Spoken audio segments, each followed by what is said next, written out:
দুনিয়ার চিৎকার তো হলো আল্লাহ সাহায্য করেন না কেন? পাঠু যাইতে চায়, বন্ধুকে মনে হয় আল্লাহ বলছে, বন্ধু আপনি না আসলে খেলা জমবে না, আপনাকে খেলা জমানোর জন্য নিয়ে আসছি, আর দর্শক না হইলে খেলতে মজা লাগবে না, আপনাকে তো দর্শক হিসাবে আনছি, খেলছি তো আমরা। আজকেও আল্লাহ খেলতো, আজকেও আল্লাহ খেলতেন। তাইলে আমার যুক্তিতে বুঝেই আসে না, আমাদের পরে কোনো উম্মত নাই না? আছে? আমাদের নবীর পরে কোনো নবী আছে? হ্যাঁ, তাইলে আপনারা কেন স্লোগান দেন নবীর পরে নবী নাই, সংসদে আইন চাই? কেন স্লোগান দেন? আমাদের নবীর পরে তো কোনো। তাইলে আল্লাহকে যদি প্রশ্ন করি, আল্লাহ কোরআন তো দেখি, ওয়ালিল্লাহি জুনুদুস সামাওয়াতি ওয়াল আরদ, জমিন আসমানের সমস্ত সৃষ্টি আপনার সৈনিকের অন্তর্ভুক্ত। আল্লাহ একটাকে মুক্তি দেন না? আমাদের পরে নবীর পরে তো নবী নাই, আমাদের পরে উম্মত নাই, এই সৈনিক বসায় বসায় খাওয়াইতেছেন, কারণটা কি? পাঠান না ফিলিস্তিন, একদলকে পাঠান, একদল পাঠাই দিলে তো হয়, কিন্তু আল্লাহ তো আমাকে বলে আমি পাঠাই তো পাঠাই কি করা? তরিকা বাদ দিলাম, তরিকা বাদ দিলাম, আদর্শ বাদ দিলাম, আদর্শ বাদ দিলাম। ওরা তো ডেলি 100 বার আমাকে আল্লাহ বলে ডাকে, বক্ত করে আমার তো শুক্রবারে 100 বার আমার বন্ধুর দুরূদ পড়ে না। আমি তো তোমাদেরকে ইজ্জত করছিলাম বন্ধুর খাতিরে, নাহলে তোমাদেরকে এত বড় সম্মানে ভূষিত করব তো করব কেন? কুদরতি হাতে আমি তোমাদেরকে বাছাই করব তো করব কেন?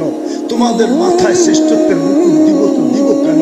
কুনতুম খায়রা উম্মার ঘোষণা দিব তো দিব কেন? তোমাদেরকে আমি আমার জন্য পছন্দ করব তো করব কেন? শুহাদা আলান নাস, কিয়ামতের দিন আল্লাহ নিজের জন্য আমাদেরকে পছন্দ করছেন। আমি কেন তোমাদের জন্য, তোমাদেরকে আমার জন্য পছন্দ করব? এরা তো আমার বন্ধুর উপরে দরুদ পড়ে না। যুবক তো নবীর স্টাইলে চুল কাটে না, মা বোনরা ফাতেমার স্টাইলে সাজে, সব বাদে দিয়া দিলাম। আল্লাহ তো আমাকে অভিযোগ করে সবকিছু বাদ, ডেলি আমি 5 বার ডাকি, তাও যদি আসতো 80%ই তো আসে না, আরে 50%ও যদি আসতো, অর্ধা অর্ধিও যদি আসতো, তাইলেও তো আমার মনকে বুঝাইতে পারতাম। 80%ই তো আসে না। ফ্যাক্টরিওয়ালা তো ফ্যাক্টরিতে নামাজে পড়ে না, মেইলওয়ালা তো মেইলে পড়ে না, বাজারওয়ালা তো বাজারে পড়ে না, হাটওয়ালা তো হাটে পড়ে না, দোকানদার তো দোকানে পড়ে না, অফিসওয়ালা তো অফিসে পড়ে না, আদালতওয়ালা তো আদালতে পড়ে না, খ্যাতওয়ালা তো খেতে পড়ে না।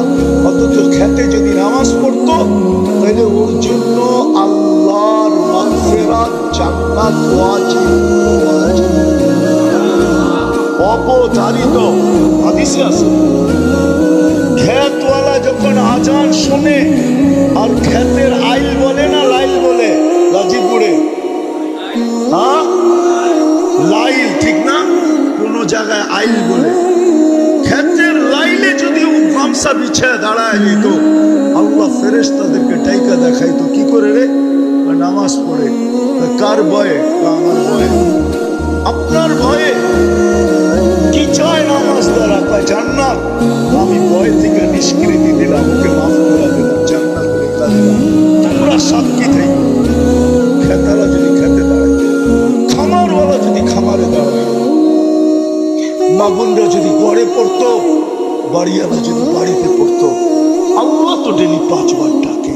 শুধু আল্লাহ তো ডাকে না, রহমানও ডাকে, রহিমও ডাকে, মালিকও ডাকে, কুদ্দুসও ডাকে, সালামও ডাকে, মুমিনও ডাকে, মুহাইমিনও ডাকে, আজিজও ডাকে, জব্বারও ডাকে, মুতাকাব্বিরুল খালিকুল বারিকুল মুসাব্বিহুল গফফারুল কাহ্হারুল ওয়াহ্হাবুর রাজ্জাকুল ফাত্তাহুল আলিমুল কাবিদুল বাসিতুল খাফিদুল গাফুরুল মুইসুল মুদিল্লুস সামিউল বাসীরুল হাকামুল আদলুল লতীফুল খাবীরুল হালিমুল আযীমুল গফুরুল শাকুরুল আলিমুল কবীরুল হাফিজুল মুকিতুল হাসিবুল জলিলুল করিমুল রকিবুল মুজিবুল ওয়াসি আল হাকিমুল ওয়াদুদুল মজিদুল বাঈদুল শহীদুল হকুল ওয়াকিলুল কবিয়ুল মতিনুল ওয়ালিয়ুল হামিদুল মুসি আল মুগদি আল মুঈদ আল মুহয়ি আল মুমীত আল হাইয়্যু আল কাইয়্যুম আল ওয়াজিদ আল